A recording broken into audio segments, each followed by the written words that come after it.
हरे कृष्णा जी। हरे तो कृष्ण। हाँ जी हरे दीदी, कृष्ण पढ़ो श्लोक भैया। आप पढ़िए, पढ़िए श्लोक। हरे कृष्ण। मम एव अंशो जीवलोके जीवभूतः सनातनः। मम मनः मनः षष्ठानि इन्द्राणि प्रकृति सिद्धानि कर्षति। इस बद्ध जगत में सारे जीव मेरे शाश्वत अंश हैं। बद्ध जीवन के कारण वे छहों इंद्रियों से घोर संघर्ष कर रहे हैं, जिनमें मन भी सम्मिलित है। तात्पर्य इसी भक्ति वेदांत द्वारा। इस श्लोक में जीव का स्पष्ट स्वरूप स्पष्ट है। जीव परमेश्वर का सनातन रूप से सूक्ष्म अंश है। ऐसा नहीं है कि बद्ध जीवन में वह एक व्यक्तित्व धारण करता है और मुक्त अवस्था में वह परमेश्वर से एकाकार हो जाता है। वे सनातन का अंश रूप है। यहाँ पर स्पष्टतः सनातन कहा गया है। वेद वचन के अनुसार परमेश्वर अपने आप को असंख्य रूपों में प्रकट करके विस्तार करते हैं, जिनमें से व्यक्तिगत विस्तार विष्णु तत्व कहलाते हैं और गौण विस्तार जीव कहलाते हैं। दूसरे शब्दों में विष्णु तत्व निजी विस्तार स्वांश है और जीव विभिन्नांश पृथकीकृत अंश है। अपने स्वांश के द्वारा भगवान राम, नरसिंह देव, विष्णु मूर्ति तथा बैकुंठ लोक के प्रधान देवों के रूप में प्रकट होते हैं। विभिन्नांश अर्थात जीव सनातन सेवक होते हैं। श्री भगवान के स्वांश सदैव विद्यमान रहते हैं। इसी प्रकार जीवों के विभांश के और अपने स्वरूप होते हैं। परमेश्वर के विभिन्नांश होने के कारण जीवों में भी उनके आंशिक गुण पाए जाते हैं, जिनमें से स्वतंत्रता एक है। प्रत्येक जीव का आत्मा रूप में अपना व्यस्तित्व और सूक्ष्म समांतरे होता है। इसी समांतरे के दुरुपयोग से जीव बद्ध बनता है और उसके सही उपयोग से वह मुक्त बनता है। दोनों ही अवस्थाओं में वह श्री भगवान के समान ही सनातन होता है। मुक्त अवस्था में वह इस भौतिक अवस्था से मुक्त रहता है और श्री भगवान की दिव्य सेवा में निरत रहता है। बद्ध जीवन में प्रकृति के गुणों द्वारा अभिभूत होकर वह श्री भगवान की दिव्य प्रेमा भक्ति को भूल जाता है। फल स्वरूप उसे अपनी स्थिति बनाए रखने के लिए इस संसार में अत्यधिक संघर्ष करना पड़ता है। न केवल मनुष्य तथा कुत्ते बिल्ली जैसे जीव, अपितु इस भौतिक जगत के बड़े बड़े नियता यथा ब्रह्मा, शिव तथा विष्णु तक परमेश्वर के अंश है। ये सभी सनातन अभिव्यक्तियां हैं, क्षणिक नहीं। कर्षित करना शब्द अत्यंत सार्थक है। बद्ध जीव मानो गीता में लोह है ये। श्रृंखलाओं से बंधा हो। वह ये गीता। मिथ्या अहंकार से बंधा रहता है और मन मुख्य कारण है जो उसे इस भव सागर की ओर धकेलता है। जब मन सत्वगुण में रहता है तो उसके कार्यकलाप अच्छे होते हैं। जब रजोगुण में रहता है तो उसके कार्यकलाप कष्टकारक होते हैं और जब वह तमोगुण में होता है तो वह जीवन की निम्न योनियों में चला जाता है। लेकिन इस श्लोक से यह स्पष्ट है कि बद्ध जीव मन तथा इंद्रियों समेत भौतिक शरीर के आवृत है और जब वह मुक्त हो जाता है तो यह भौतिक आवरण नष्ट हो जाता है, लेकिन उसका आध्यात्मिक शरीर अपने व्यष्टिक रूप में प्रकट होता है। मध्या मध्यानंदयाना श्रुति में यह सूचना प्राप्त है, स वा एषा ब्रह्मनिष्ठा इदं शरीरं मर्त्यामृति सृजय। ब्रह्माभिसम्पद ब्रह्मणा पश्यन्ति ब्रह्मा शृणोति ब्रह्माणे वेदम सर्व मनुभवति। यहाँ यह बताया गया है कि जब जीव अपने इस भौतिक शरीर को त्यागता है और आध्यात्मिक जगत में प्रवेश करता है तो उसे पुनः आध्यात्मिक शरीर प्राप्त होता है, जिससे वह श्री भगवान का साक्षात्कार कर सकता है। यह उसने वह उनसे आमने सामने बोल सकता है और सुन सकता है तथा जिस रूप में श्री भगवान है उन्हें समझ सकता है। स्मृति से यह विज्ञात होता है, वसन्ति यत्र पुरुषाः सर्वे वैकुंठ मूर्तयः। वैकुंठ में सारे जीव श्री भगवान जैसे शरीर में रहते हैं। जहाँ तक शारीरिक बनावट का प्रश्न है, अंश रूप जीवों तथा विष्णु मूर्ति के विस्तारों अंशों में कोई अंतर नहीं होता। दूसरे शब्दों में श्री भगवान की कृपा से मुक्त होने पर जीव को आध्यात्मिक शरीर प्राप्त होता है। हमें वांश शब्द भी अत्यंत सार्थक है। जिसका अर्थ है श्री भगवान के अंश। श्री भगवान का अंश ऐसा नहीं होता जैसे किसी पदार्थ का टूटा खंड। हम द्वितीय अध्याय में देख चुके हैं कि आत्मा के खंड नहीं किए जा सकते। इस खंड की भौतिक दृष्टि से अनुभूति नहीं हो पाती। यह पदार्थ की भांति नहीं है जिसे चाहो तो कितने ही खंड कर दो और उन्हें पुनः जोड़ दो। ऐसी विचारधारा यहाँ पर लागू नहीं होती, क्योंकि संस्कृत के सनातन शब्द का प्रयोग हुआ है। विभिन्नांश सनातन है। द्वितीय अध्याय के प्रारंभ में यह भी कहा गया कि प्रत्येक व्यक्ति के शरीर में श्री भगवान का अंश विद्यमान है। देहिनो अस्मिनी न था। वह अंश जब शारीरिक बंधन से मुक्त हो जाता है तो आध्यात्मिक आकाश में वैकुंठ लोक में अपना आध्यात्मिक शरीर प्राप्त कर लेता है, जिससे वह श्री भगवान की संगति का लाभ उठाता है। किंतु ऐसा समझा जाता है कि जीव श्री भगवान का अंश होने के कारण गुणात्मक दृष्टि से श्री भगवान के ही समान है, जिस प्रकार स्वर्ण के अंश भी स्वर्ण के समान होते हैं। हरे कृष्ण। हरे कृष्ण जी। तो बड़ा ही सुंदर श्लोक है, इसको आप सब मार्क कर लीजिए, क्योंकि हमारे इसमें बड़ा अच्छा कंसेप्ट क्लियर होने वाला है। भगवान कह रहे हैं, ममई वांसो जीव लोका जीव भूत सनातना मन षष्ठानि इंद्रियाणि प्रकृति स्थानी कर्ष्यति। इस बद्ध जगत में सारे जीव मेरे शाश्वत अंश हैं। बद्ध जीवन के कारण, बद्ध अवस्था के कारण वो 6 इंद्रियों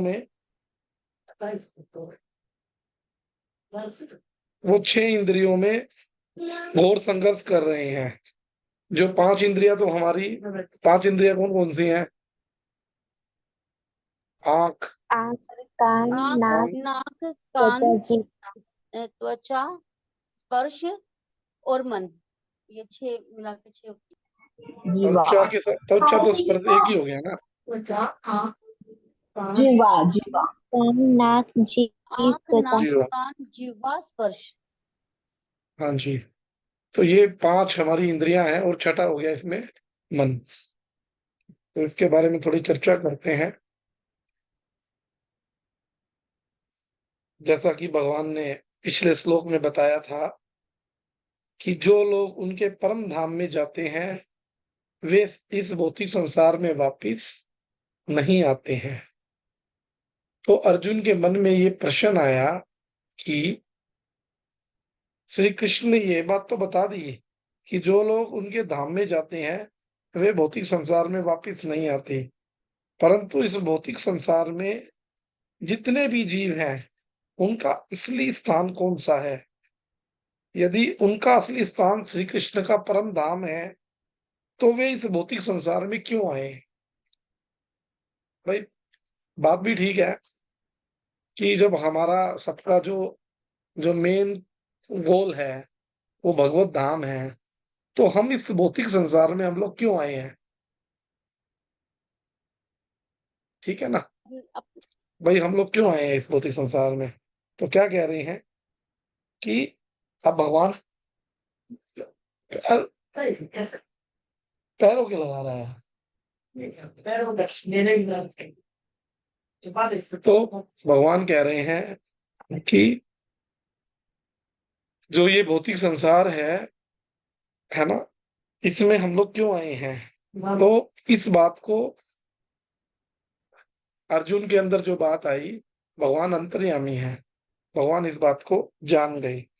तो भगवान क्या कह रहे हैं, जो ये भौतिक संसार है इसमें रहने वाला हर एक जीव, चाहे वो कुत्ता है, चाहे कोई बिल्ली है, कोई पक्षी है, मनुष्य है, कोई भी क्यों ना हो, वो सब मेरे ही अंश हैं। वो किसी देवी देवता का अंश नहीं है। ठीक है ना? कभी किसी देवी देवता ने बोला कि ये जीव मेरा अंश है? किसी ने नहीं बोला। लेकिन भगवान ने गीता जी के 15वें अध्याय के 7वें श्लोक में इस बात की घोषणा कर दी कि ये जीव मेरा अंश है। और जिसका अंश होते हैं हम लोग, अंश बोले तो दास, जो दास होता है उसका कार्य क्या करना होता है? भगवान की सेवा करना। तो भगवान कह रहे हैं कि वो मेरा सनातन सेवक है। सनातन मैंने क्या होता है? पहले था, है और आगे भी रहेगा।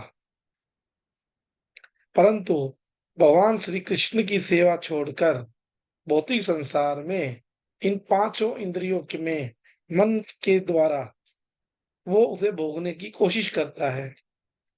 इस श्लोक में भगवान दो शिक्षाएं देंगे। पहली तो क्या है? ममा ममे वांसो जीव लोका जीव भूता सनातना, अर्थात इस संसार में जीव के रूप में मेरा ही सनातन अंश है।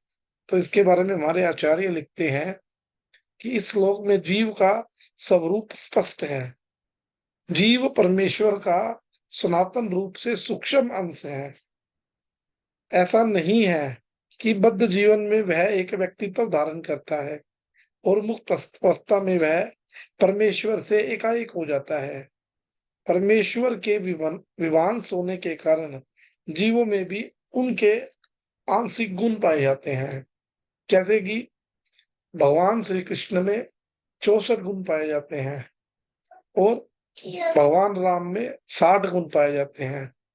अगर हम लोग बात करें शिव जी की, तो शिव जी के अंदर 55 गुण पाए जाते हैं। और ब्रह्मा जी के बारे में बात हो तो 50 गुण पाए जाते हैं।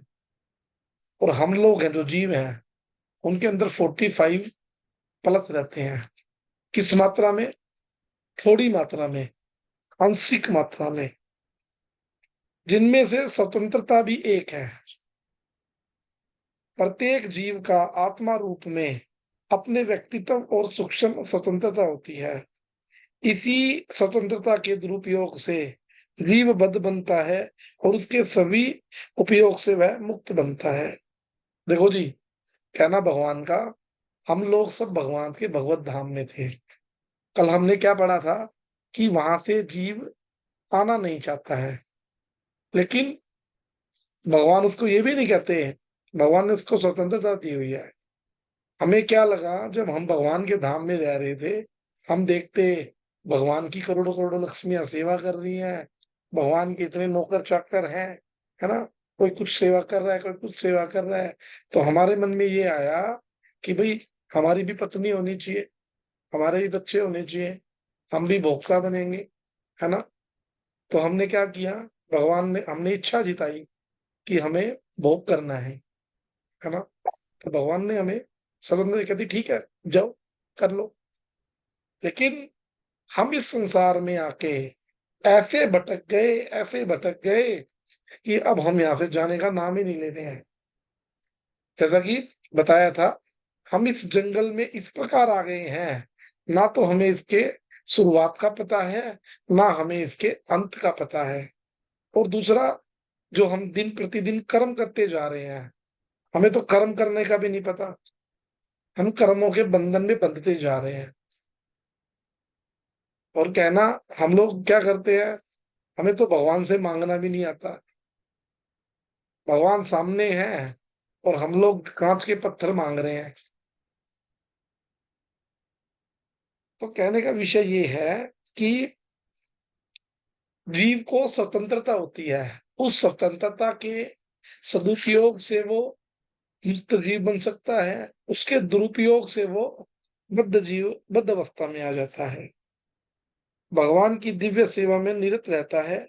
बद्ध जीवन में प्रकृति के 3 गुणों के द्वारा अभिभूत होकर भगवान की दिव्य प्रेमा भक्ति को भूल जाता है और फलस्वरूप उसे अपनी स्थिति बनाए रखने के लिए इस संसार में अत्यधिक संघर्ष करना पड़ता है।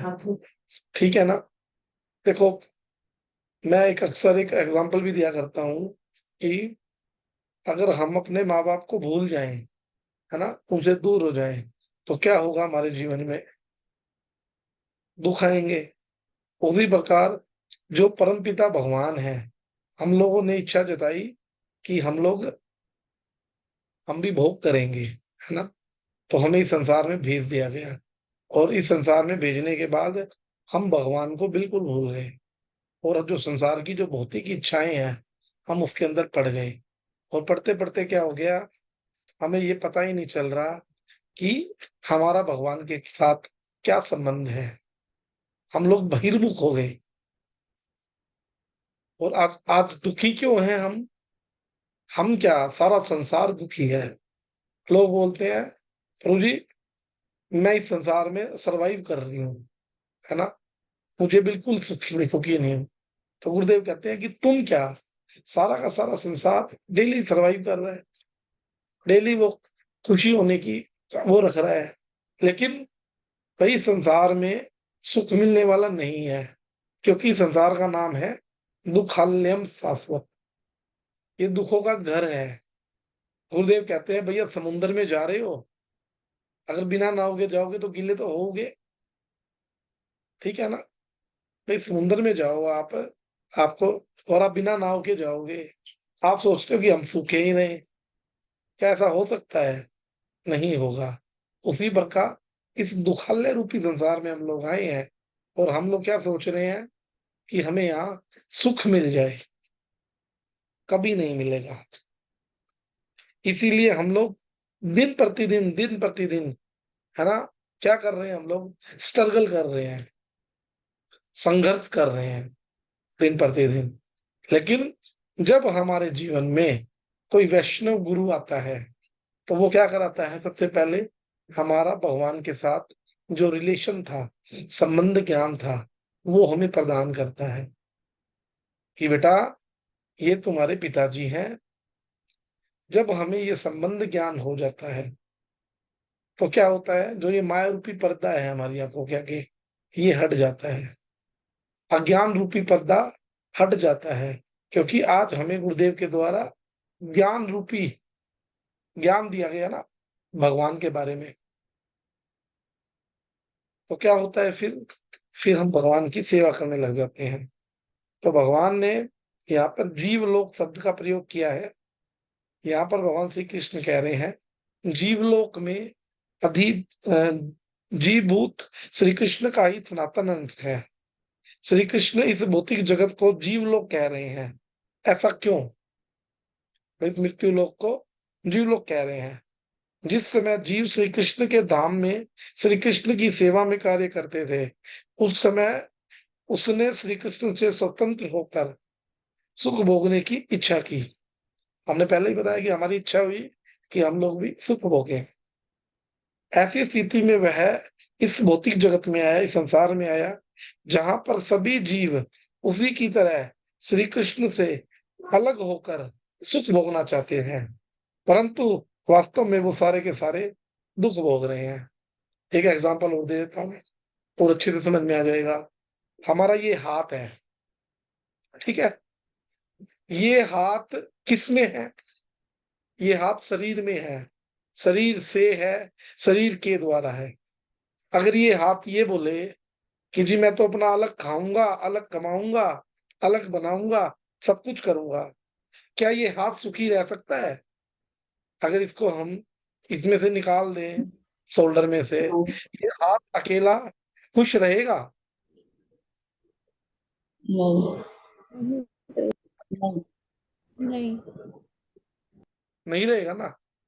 क्यों नहीं रहेगा भाई? क्यों नहीं रहेगा? कोई क्योंकि क्वेश्चन ये इसका आंसर शरीर दे सकता? का हाँ क्योंकि जी, ये शरीर से जुड़ा है। ये शरीर से जुड़ा है, शरीर का अंश है। इसकी जो खुश मतलब उसका जो सुख है वो केवल शरीर में, अगर शरीर से अलग हो जाएगा तो फिर ये तो दुखी होगा, मर जाएगा। ये इसका कुछ भी काम नहीं कर सकता फिर उसके बिना। बिल्कुल। उसको पोषण ही शरीर से मिलता है। उसी प्रकार उसी प्रकार जो हम लोग हैं, भगवान कह रहे हैं ममे वांसो जीव लोका जीव भूता सनातना, कि जो ये जीव है ये मेरा अंश है, ये मुझ में रुका हुआ है, मेरे द्वारा है, मुझसे है। हम बोलते थे ना कर्ता ने कर्म को करण से के द्वारा। तो ये सब कुछ कौन है? हम सब कुछ भगवान के द्वारा हो रहा है, सब कुछ भगवान के द्वारा हो रहा है। तो हम लोग भी भगवान से हैं। तो क्या हम लोग भगवान से अलग होके खुश हो सकते हैं? कभी नहीं होंगे। हम तो खूब खूब खुश हो रहे हैं। हमने बढ़िया 4 BHK बना लिया है, बढ़िया गाड़ी ले ली है, है ना। बढ़िया, हम लोग इस शरीर की खूब देखभाल कर रहे हैं सुबह शाम, है ना। खूब इंद्र तृप्ति भोग की वस्तुओं के लिए कभी किसी का लड़ाई कर रहे हैं, कभी झगड़ा कर रहे हैं, कभी कुछ कर रहे हैं। किस चीज के लिए? हमारे बच्चे होते हैं, हम उनकी शादियां करते हैं, क्या ढूंढते हैं? क्या ढूंढते हैं? कि भैया इस बेटी के लिए अच्छा वर मिल जाए, है ना। ये नहीं दूसरा मिल जाए, दूसरा नहीं तीसरा मिल जाए, है ना। उसी प्रकार, उसी प्रकार इस लोक से लेके, जब अर्जुन को ये बताया गया कि संसार दुखाल्यम है, तो उसने पूछा फिर कैसे होगा भगवान? तो भगवान ने कहा, आ ब्रह्म भूनाल लोका पुनरावर्तिनो अर्जुना। हे अर्जुन, जो इस लोक से लेके, इस भौतिक लोक से लेके, इस जीव लोक से लेके और जो ब्रह्मा जी का लोक है, उस तक हमें बार बार आना जाना पड़ता है। हम लोगों ने क्या वर्णन किया था पहले अभी? पृथ्वी के ऊपर 7 ऊपर है, 7 नीचे है ना। तो बार बार जीव अपने कर्मों के अकॉर्डिंग भटकता रहता है, कभी ऊपर कभी नीचे, कभी ऊपर कभी नीचे, लेकिन उसे सुख नहीं मिलता। तो भगवान, तो क्या हुआ? अर्जुन ने अर्जुन ने तो सिर पकड़ लिया। अर्जुन कहने लगा, भगवान मैं सोचता था कि स्वर्ग में सारे सुख हैं, स्वर्ग की सारी संपदाएं हमें हर चीज दे देगी, तो हमें तो स्वर्गलोक में जाना चाहिए। तो भगवान कहने लगे कि अर्जुन, ये स्वर्ग, ये ब्रह्मा जी, है ना, ये सतलोक, है ना, जितने भी लोक हैं, इन लोकों में बार बार आना जाना पड़ता है। ब्रह्मा जी की पोस्ट के लिए कहते हैं कि अगर आप अपने जो चारों आश्रम है, ब्रह्मचर्य, गृहस्थी, वानप्रस्थ और सन्यास जीवन, अगर आप ब्रह्मा जी के अकॉर्डिंग 100 वर्षों तक उसे शास्त्रों के अकॉर्डिंग पूरा करते हो, तो आप, हरे कृष्ण जी, तो भगवान कह रहे हैं जो ये ब्रह्मा जी की जो वो है ना, पद है, जो ब्रह्मा जी की जो पोस्ट है, वो कैसे मिलती है? जब हम लोग ब्रह्मचारी, गृहस्थी, वानप्रस्थी और सन्यास धर्म को जब हम लोग इसका पालन करते हैं, तो क्या होता है? 100 वर्ष तक तो हमें ब्रह्मा जी की पोस्ट मिल जाती है। ब्रह्मा जी भी एक पोस्ट है, इंद्र की पोस्ट है। 100 अश्वमेघ यज्ञ करो, इंद्र बन जाओ। वाजपेयी यज्ञ करो, चंद्रदेव बन जाओ। लेकिन हमारे इंडिया की बात करें, तो हमारे इंडिया में तो भगवान भी बन रहे हैं डेली डेली। भगवान की प्रोडक्शन होती है डेली, कोई ना कोई गुरु कह देता है जी मैं भगवान हूं। तो जो भगवान का जो धाम है, वो जो धाम है, वो जो परम धाम है, उससे हमें आना नहीं पड़ता। लेकिन जब हमें जब हम लोग जब हम लोग क्या करते हैं, हमारी इच्छा होती है ना, कि हम भगवान के समक्ष हम लोग भी भोग करेंगे, है ना, तो भगवान हमें आने देते हैं और फिर हमारे साथ इस प्रकार की ये भावना होती है। तो आगे क्या कह रहे हैं भगवान? आगे कह रहे हैं, वास्तव में सारे के सारे प्राणी दुख भोग रहे हैं। इस प्रकार यह भौतिक जगत ऐसे मूर्ख जीवों का लोक है जो इस दुख के स्थान में सुख भोगने की आशा करते हैं। देखो, भगवान ने क्या कहा है? मूर्ख जीवों का लोक है ये। हम लोग सारे लोग क्या है? मूर्ख हैं। क्यों है? हम लोग ऐसी जगह पैसा ढूंढ रहे हैं जहां हमारा गुम ही नहीं हुआ। भाई पैसा तो गुम हुआ हमारा दिल्ली के अंदर, और पैसा हम ढूंढ रहे हैं पानीपत के अंदर, तो हम लोग मूर्ख नहीं कहलाएंगे? भाई हम आए तो दुखल्ले में हैं, और हम यहाँ विभिन्न प्रकार के सुख ढूंढ रहे हैं। सुबह से शाम तक हम लोग लगे पड़े हैं, है ना। भाई गली में मकान अच्छा नहीं है, सेक्टर में चले जाओ। सेक्टर में पार्किंग नहीं मिल रही, है ना, टीडीआई में ले लो, ओमेक्स में ले लो, मतलब हम लोग डेली डेली सुख को सुख को हासिल करने के लिए डेली कार्य करते जा रहे हैं। तो भगवान क्या कह रहे हैं, जो वास्तव में श्री कृष्ण का परम धाम है, जहां सुख ही सुख है, तथा ये जो भौतिक जगत है ये कृष्ण का लोक नहीं, बल्कि ये तो जीव लोक है, अर्थात ये मूर्खों का लोक है। यहाँ दुख ही दुख है। लेकिन हम क्या करते हैं, हम भगवान के धाम जाना नहीं चाहते, है ना। अगर आप कहते हैं ना, सुअर होता ना, सुअर, सुअर को आप नहला धुला के बढ़िया फेयर लवली लगाओ, गुरुदेव कई बार बोलते हैं, बढ़िया फेयर लवली लगाओ चकाचक करके, उसको अच्छे सामने बिठाओ, वो बैठेगा? वो बिल्कुल नहीं बैठेगा। उसने जाके फिर नाली में बैठना है। वही हाल हमारा है सबका, कि क्या हमने भगवत धाम नहीं जाना, हमने क्या करना है, हमने इस दुख रूपी संसार में ही धक्के खाने हैं। गुरुदेव बोलते कि एक बार क्या हुआ, नारद जी आए, नारद जी ने कहा भाई किसने जाना है भगवत धाम, किसने जाना है ना। सबने मना कर दिया। एक आदमी था, वो कहने लगा जी मैं चलता हूँ नारद जी आपके साथ। नारद जी बड़े खुश हुए, कहते यार तू तो बहुत बढ़िया है, चलो एक तो मिला, कोई तो मिला। वो पता क्या कहता आके, कहते महाराज लेकिन कितने घंटे में वापिस आ जाएंगे। कहता ओ तेरा भला हो, कहता है, कहता देखो जी अगर 4-5 घंटे तक वापसी हो जाती तो ठीक है, नहीं तो मेरे पीछे काम बहुत है मेरा। वही कार्य हम लोगों के साथ है, भगवत धाम को छोड़ के और इस संसार को हमने अपना परमानेंट एड्रेस बना लिया है। अदरवाइज परमानेंट एड्रेस क्या है हमारा, भगवान का गोलोक वृंदावन धाम, जहां से हम लोग आए हैं। आए भी क्यों, क्योंकि हमें भगवान के सुख से जलन महसूस हुई, इसलिए हम लोग इस संसार में आए।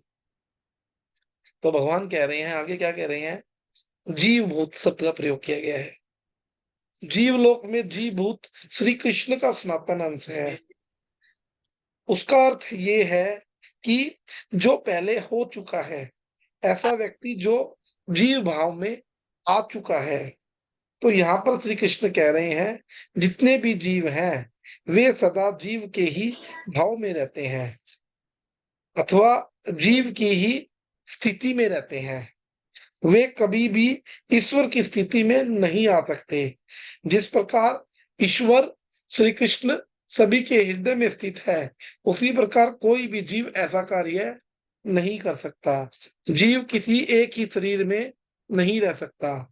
हम लोग शरीर बदलते हैं ना भाई, कभी कुत्ते का शरीर मिलता है, कभी बिल्ली का शरीर मिलता है ना, कभी कोई शरीर मिलता है और कभी कोई शरीर मिलता है हमें। टाइमली हम लोग शरीर बदलते रहते हैं, आत्मा इधर से उधर जाती रहती है। क्योंकि इसीलिए भगवान कहते हैं, भगवान ने 7वें अध्याय के 5वें श्लोक में जीव के लिए स्त्रीलिंग में जीव भूता शब्द का प्रयोग करते हैं। तो भगवान कहते हैं जीव भूता उनकी परा प्रकृति है। और यहाँ पर जो श्री कृष्ण भगवान कह रहे हैं जीव भूत उनका अंश है।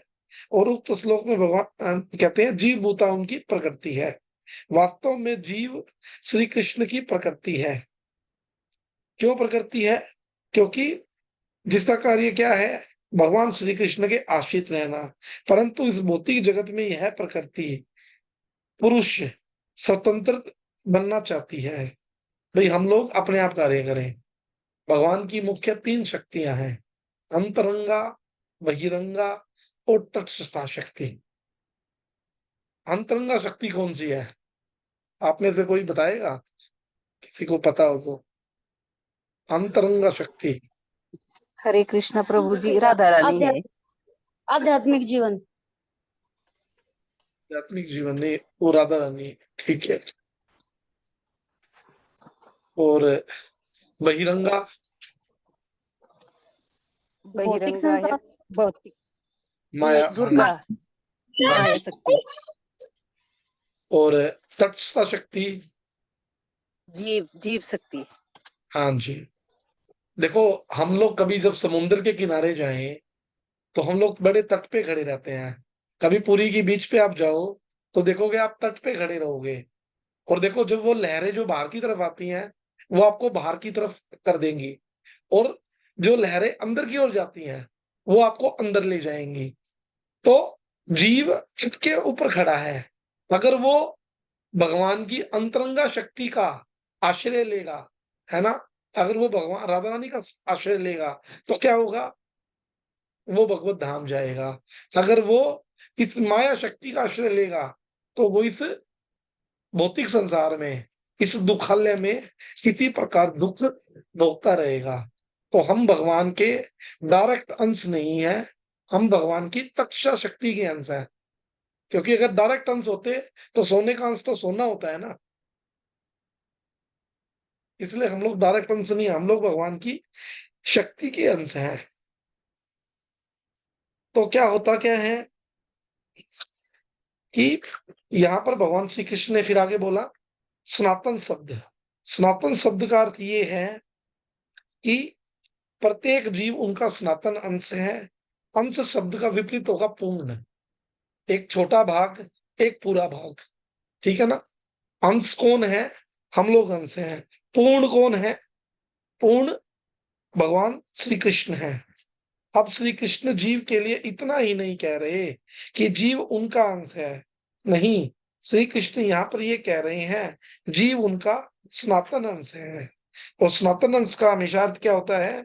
श्री कृष्ण का अंश वो पहले भी था, या पहले भी था, और आज भी है, और आगे भी रहेगा।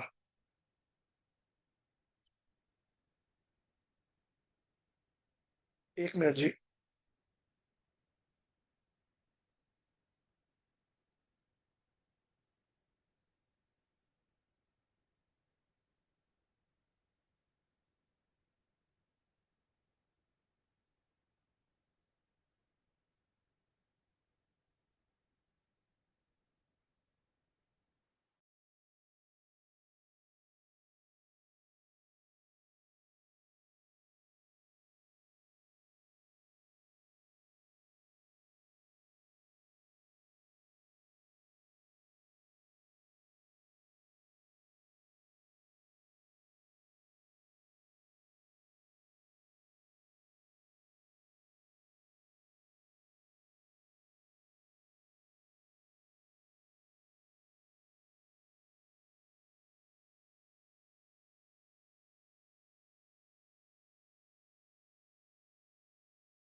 हरे कृष्ण जी।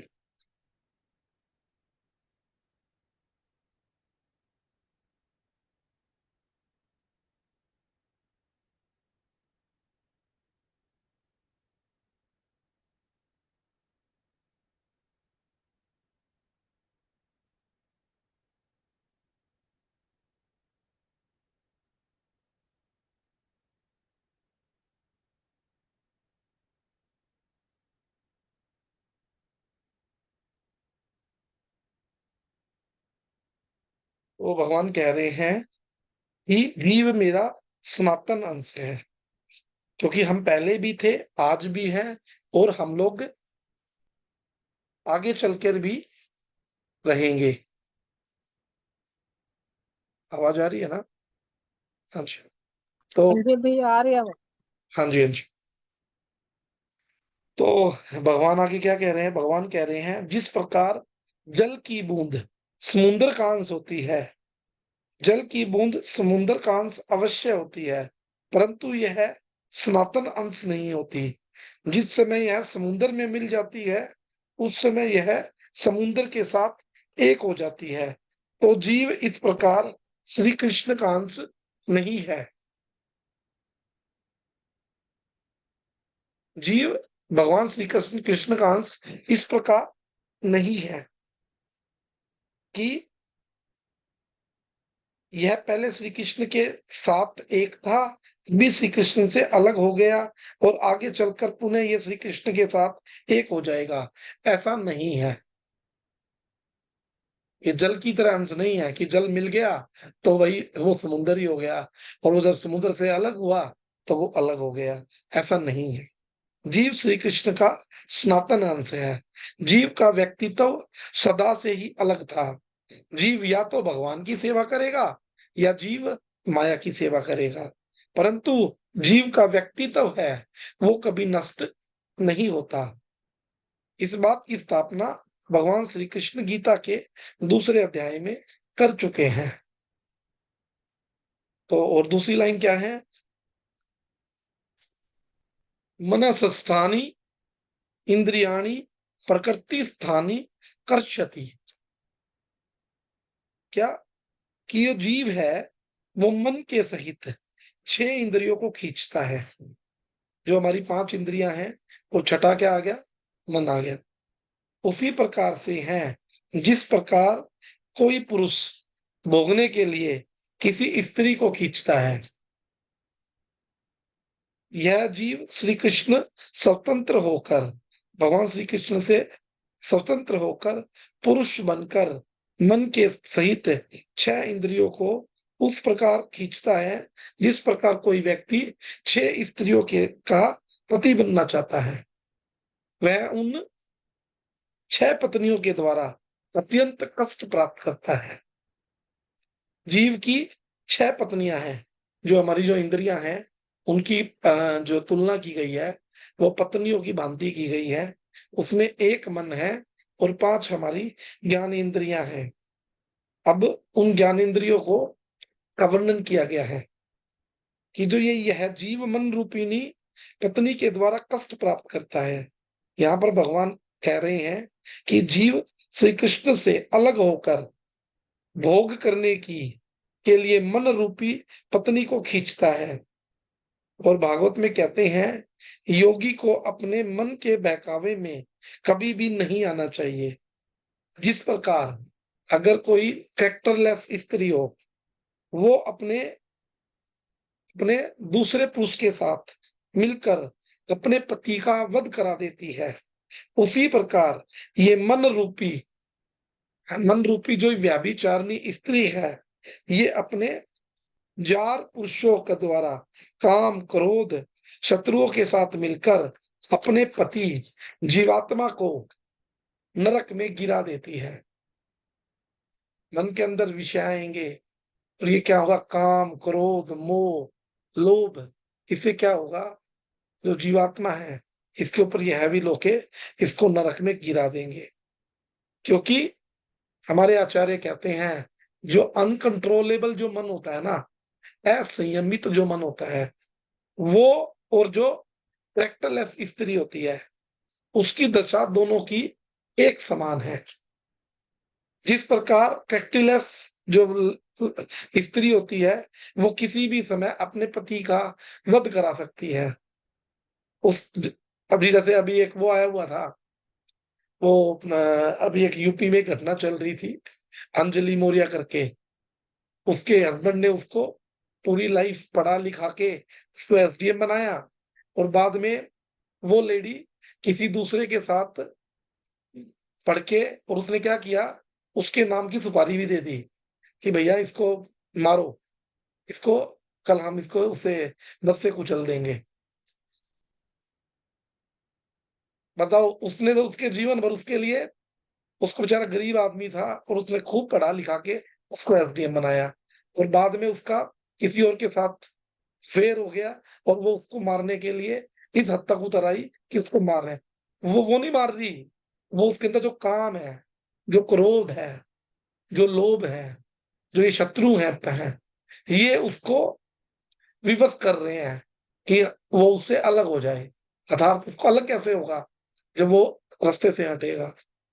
उसी प्रकार ये हमारा मन है, ये मन भी हमारा इसी प्रकार का है। ये क्या करता है?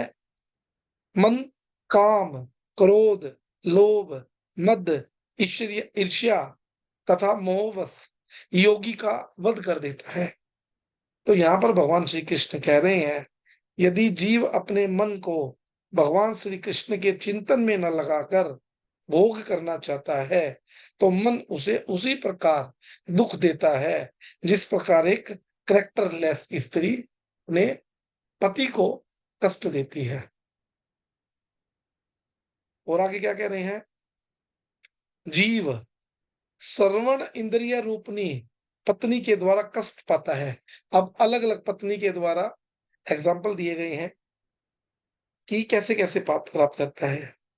यहाँ पर श्री कृष्ण कह रहे हैं कि जीव श्री कृष्ण से अलग होकर भोग करने के लिए जो ये कान के द्वारा सुनते हैं ना, श्रवण इंद्रिय रूपी पत्नी को खींचता है।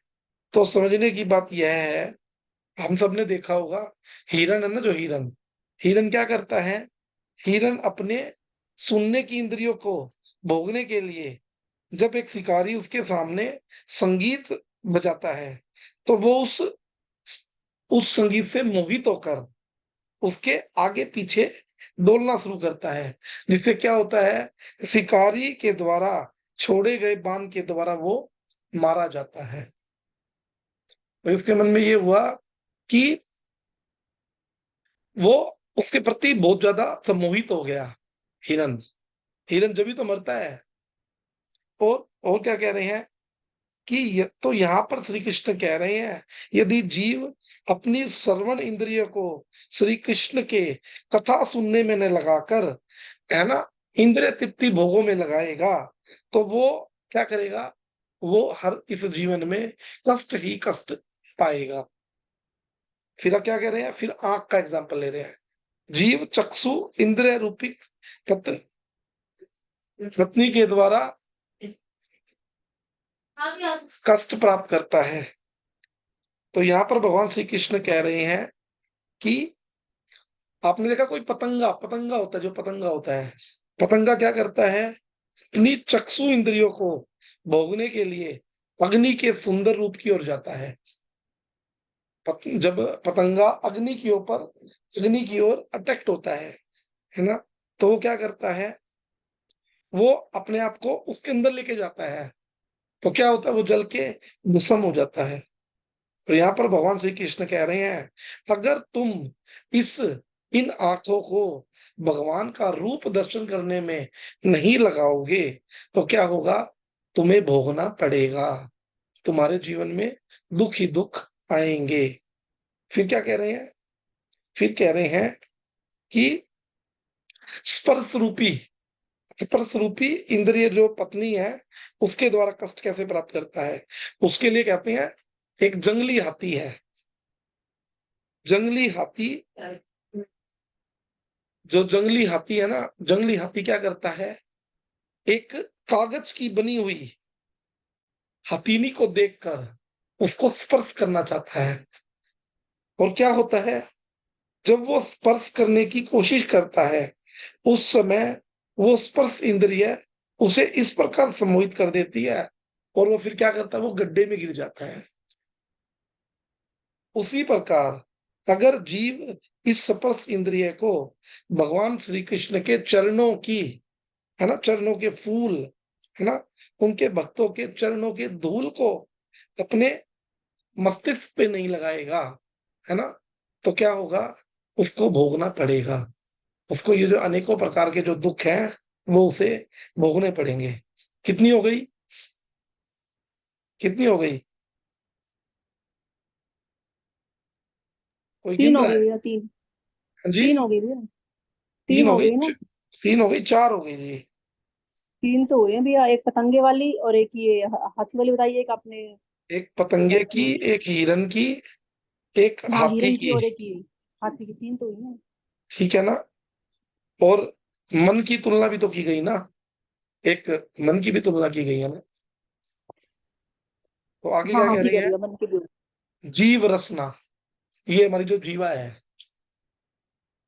भगवान कह रहे हैं कि जो मछली है ना, मछली, सबने मछली को देखा है, मछली अपनी रसना इंद्रियों का सुख भोगने के लिए मछुआरे के द्वारा डाले गए भोजन को जब अपने मुख में दबाती है तो क्या होता है, उसके अंदर कांटा लगा होता है और वो उसके जाल में फंस जाती है और वो कांटा उसके मुख के पार पार हो जाता है। उसी प्रकार जब हम इसी इस रसना रूपी इंद्री का उपयोग किस चीज में करेंगे? हमें भोजन में ना करके, भोजन कौन सा होता है? भोजन कब तक रहता है? जब तक वो भगवान का भोग नहीं लगता। लेकिन हम लोग क्या कर रहे हैं? भगवान का भोग लगा ही नहीं रहे, हम लोग तो ऐवी खा रहे हैं। अगर हम प्रसाद नहीं खाएंगे, अगर हम लोग केवल खाना खाएंगे, तो क्या होगा? जो ये रसना है, ये भगवान की सेवा में नहीं लगेगी, और भगवान की सेवा में नहीं लगेगी तो हमें दुख भोगने पड़ेंगे। जिस प्रकार मछली कष्ट पाती है, उसी प्रकार हम भी कष्ट पाएंगे। और क्या कह रहे हैं? और कह रहे हैं जीव घ्राण इंद्रियन, मतलब सूंघने के द्वारा। कहते हैं कि जब भ्रमर होता है ना, भ्रमर भोरा होता है जो, वो सूर्य अस्त के पश्चात कमल के फूल के अंदर बंद हो जाता है, उसको अपना घर बना लेता है। और जिस समय वह अपनी घ्राण इंद्रियों को भोगने के लिए कमल की सुगंध में बंद रहता है, भाई वो किस लिए जाता है कमल के फूल के ऊपर? कि उसको सूंघने के लिए उसकी स्मेल मिले, और वो आपको उसके अंदर बंद कर लेता है। और जब झटी हाथी आता है ना, हाथी आता है तो हाथी क्या करता है? कमल के फूल को देखते ही खा लेता है, और उस भरमर भोरे को क्या करना पड़ता है? अपनी जान गंवानी पड़ती है। उसी प्रकार अगर हम लोग भगवान के जो पुष्प हैं, जो भगवान के चरणों में जो पुष्प हम लोग चढ़ाते हैं, है ना, उनको अगर हम सूंघने में नहीं लगाकर अगर हम उसको भोगना चाहें, तो क्या होगा? हमारे जीवन में कष्ट आएंगे। इस प्रकार जो विभिन्न इंद्रियां हैं, वो अपनी अपनी दिशा में खींचती हैं। हमें इससे बचना चाहिए। तो कहने का तात्पर्य ये है इस श्लोक में कि जीव इस भौतिक जगत में श्री कृष्ण से अलग होकर भोग करने के लिए अपनी इंद्रियों को खींचता है। यह तो प्रारंभ में होता है, परंतु इसका परिणाम यह होता है कि आगे चलकर जीव की जो अनकंट्रोलेबल जो सेंसेस हैं, वो अपने अपने विषयों को भोगने के लिए जीव को उसी प्रकार खींचती हैं, जिस प्रकार जो उसकी 6 पत्नियां पति को अपनी अपनी ओर खींचती हैं। और जीव अपनी इंद्रियों को श्री कृष्ण में सेवा में नहीं लगाता, जीव इंद्रिय तृप्ति के विषयों में उलझ जाता है, फिर वो इस भौतिक जगत के चक्कर में फंस जाता है। इसलिए जीव को इंद्रिय तृप्ति के सुख की कोई आवश्यकता नहीं होनी चाहिए, और उसे तो केवल किसका आश्रय होना चाहिए? भगवान श्री कृष्ण के चरण कमल का। क्यों होना चाहिए? क्योंकि वो भगवान का अंश है, और जो अंश होता है, जो दास होता है, उसका कार्य क्या होता है? उसकी ड्यूटी क्या होती है? वो भगवान की सेवा करे। क्योंकि क्योंकि नौकर का कार्य है अपने मालिक की सेवा करना। क्योंकि जो जो हमारा जीव का जो स्वरूप है, वो क्या है? जीवेर स्वरूप हया कृष्णेर नित्य दास। कि हम लोग भगवान श्री कृष्ण के दास हैं, हम भगवान श्री कृष्ण के अंश हैं। अगर हम अंशी की सेवा नहीं करेंगे, भगवान की सेवा नहीं करेंगे, तो हमें इस दुख रूपी संसार में ऐसे ही कष्ट भोगने पड़ेंगे। तो आज के श्लोक में भगवान इतना सुंदर व्याख्या कर रहे हैं। हमारे मन में चले तो ये खत्म हो जाता है इस बात से कि जितने देवी देवता हैं और हैं, हम लोग इन लोगों का कोई अंश नहीं है, ये भी भगवान के ही अंश हैं। शिव जी, महादेव, आपका क्या बोलते हैं, ब्रह्मा जी, है ना, विष्णु भगवान, ये सब भगवान के अंश हैं। ठीक है ना? तो ये श्लोक सबको याद करना है। हमारी कल क्लास नहीं रहेगी, कल संडे है, ऑफ रहेगा, और फिर मंडे में हम लोग फिर इकट्ठे होंगे। तो मंडे में जो ये श्लोक है, मैं आप में से किसी से भी पूछ लूंगा, ठीक है ना। और किसी ने भगवत गीता में देख के नहीं पढ़ के सुनाना है, ठीक है ना। कौन से वाला श्लोक है, दोनों भैया या एक, एक कल ये वाला नहीं, और आज यही वाला, या वाला, वैसे तो कल वाला भी बहुत ज्यादा इंपॉर्टेंट है, कल लेकिन वाला इजी है भैया, देखो, फट अगर याद दो कर लेंगे अगर कल दो वाले। कर सको तो दो कर लेना, नहीं तो एक तो जरूर करना। नहीं ऐसे कर दो ना कि दो में से कोई एक एक कर देना। ठीक है, चलो दो में से एक कर लेना, नहीं एक छूट है, ठीक है ना, दो में से एक कर लेना, जिसको जोन सा याद होगा, लेकिन सुनाना ईमानदारी से है। नहीं वो तो ईमानदारी से सुना है कि अगर चोरी करनी होती तो फिर ये नहीं कह देते कि हम सुना देंगे। कोई ना। वो तो करनी हाँ नहीं ना। जी, कल वाला इजी था थोड़ा सा। भैया जी जी। कृष्णा गीता की क्लास है ये भैया, जिसपे हाथ रख के कसम खाते हैं। हाँ जी, वो केवल लेकिन मैं आपको एक बात बताऊं, जो ये जो ये गीता जी है ना, लोगों ने केवल कसम खाने तक सीमित रख रखा है इसको, इसको अपने जीवन में ये कोई बात तो खैर अप्लाई नहीं सही कह करता। रहे हो। तो देखो कितना सुंदर व्याख्या किया है भगवान ने, सभी को समझ आया कि हम लोग झूठ जीव, भी सबसे ज्यादा वही बोलता जो कसम खाता है। कि हम लोग जीव भगवान का अंश है, और हम लोग पता नहीं किस किस के चक्कर में पड़े पड़े हैं। कभी किसी देवी देवता ने बोला, कभी माता रानी ने बोला कि ये जीव मेरा अंश है, कहीं भी।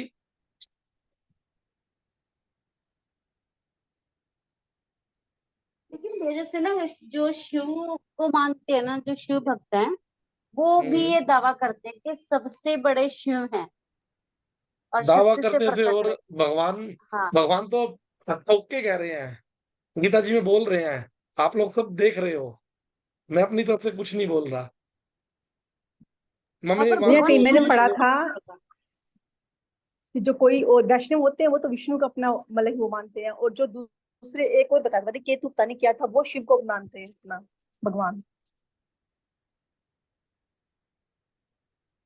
शिव जी हमारे परम वैष्णव है, हम्म। शिव जी नहीं नहीं, हमें मैं भगवान वो की तो भक्ति होंगे देने लेकिन वाले हैं।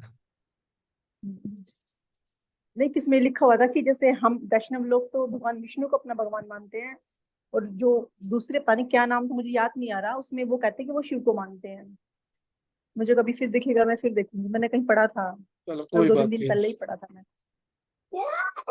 हरे कृष्णा सीता माता जी, आप कैसे हो?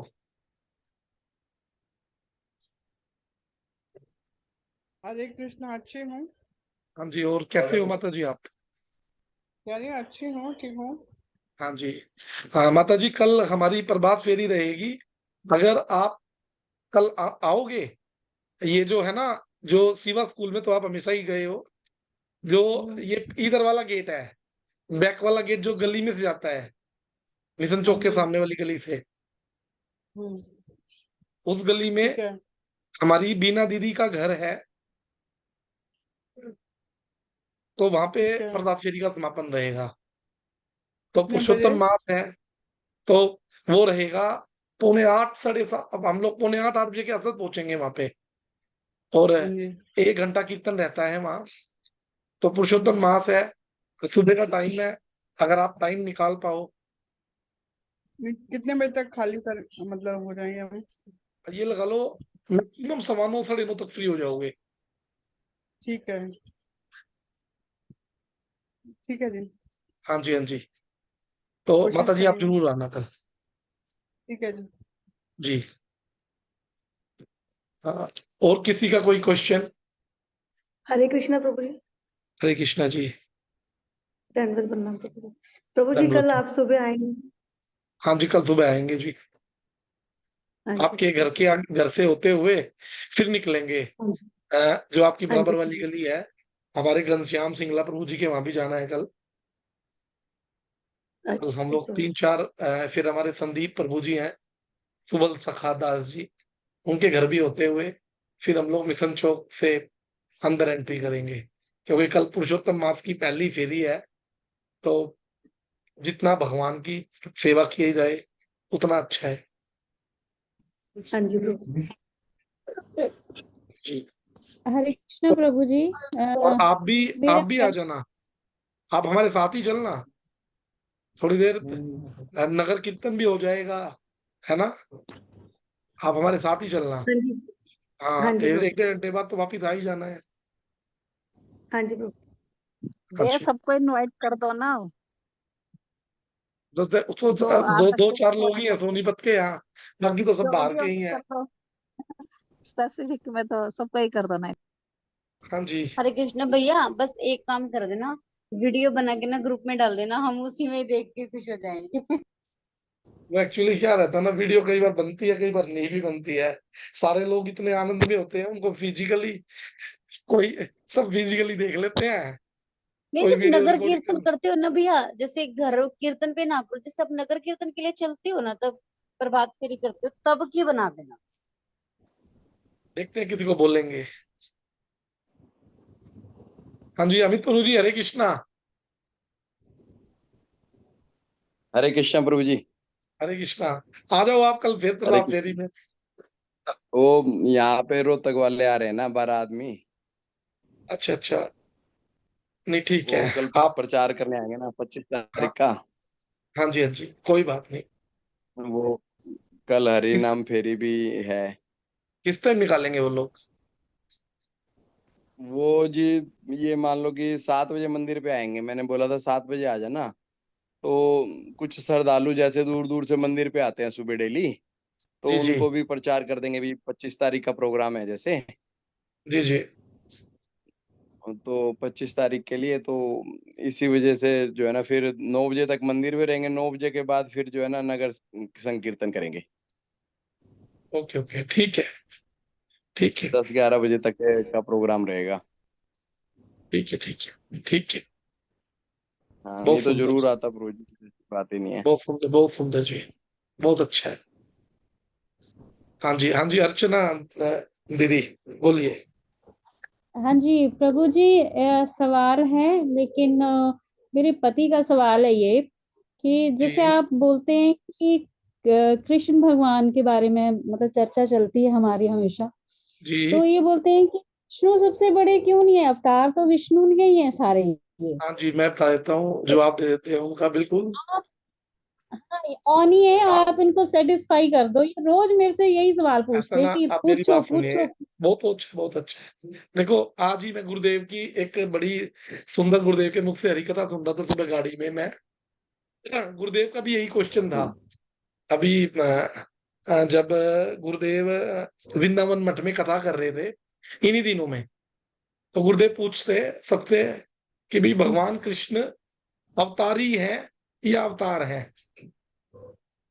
तो सभी लोग कहते हैं कि कृष्ण तो भगवान विष्णु के अवतार है। और जितना हम लोग जानते हैं, सब लोग यही जानते हैं, हमारे को दिखाया भी यही गया है टीवी के माध्यम जी से, प्रभु। या गीता गोरखपुर की जो वो है, भागवत है, उसके माध्यम से सबके द्वारा दिखाया गया है। लेकिन जब परीक्षित महाराज ने भगवान परीक्षित महाराज ने सुखदेव जी से ये क्वेश्चन किया, जब वो सुखदेव जी बताने लगे कि विष्णु जी हैं, वो भी भगवान है, राम जी हैं, वो भी भगवान है, वामन जी हैं, वो भी भगवान है, नरसिंह देव जी भी भगवान है ना, वरा भगवान है, अनेकों जी अनेकों वर्णन किया। तो परीक्षित जी बिल्कुल डिस्टर्ब हो गए। कहते हैं, जी मेरे को समझ नहीं आ रहा, आप कह रहे हो ये सारे के सारे भगवान हैं, लेकिन जी इनमें से एक्चुअल में कौन भगवान है? तो इसके लिए आप एक श्लोक लिख लीजिए, पहले स्कंद का जी 3 अध्याय का 28वां श्लोक। सब जी परिचित है। एते चांस कला पुंसा कृष्णस्तु भगवान स्वयं इंद्रियाणि व्याकुलम लोकम मीण्यन्ति युगे युगे। कि एते चांस कला पुंसा, कोई भगवान का अंश है और कोई अंश का भी अंश है, उसको बोलते हैं जी कला। कोई भगवान का जी अंश है, कोई अंश का भी अंश है, ठीक है। लेकिन स्वयं भगवान कौन है? कृष्णस्तु भगवान स्वयं। संस्कृत अगर आपने पढ़ी हो तो सप्तमी विभक्ति यूज हुई है शब्द रूप की, कि जी कृष्ण ही स्वयं भगवान है, जो क्या करते हैं, इंदारी व्याकुलम लोकम निर्णयंती युगे युगे, जो हर युग में, है ना, जी हर युग में अवतार लेते हैं। दूसरा कि भगवान ने स्पष्ट किया गीता जी में, ये जीव मेरा अंश है और कोई नहीं कह सकता। दूसरी बात, जो ब्रह्मा जी हैं, ब्रह्मा जी कैसे प्रकट होते हैं? ब्रह्मा जी विष्णु गर्भोदक्षाई जी के विष्णु के नाभि कमल से प्रकट होते हैं, जी विष्णु जी से प्रकट होते हैं।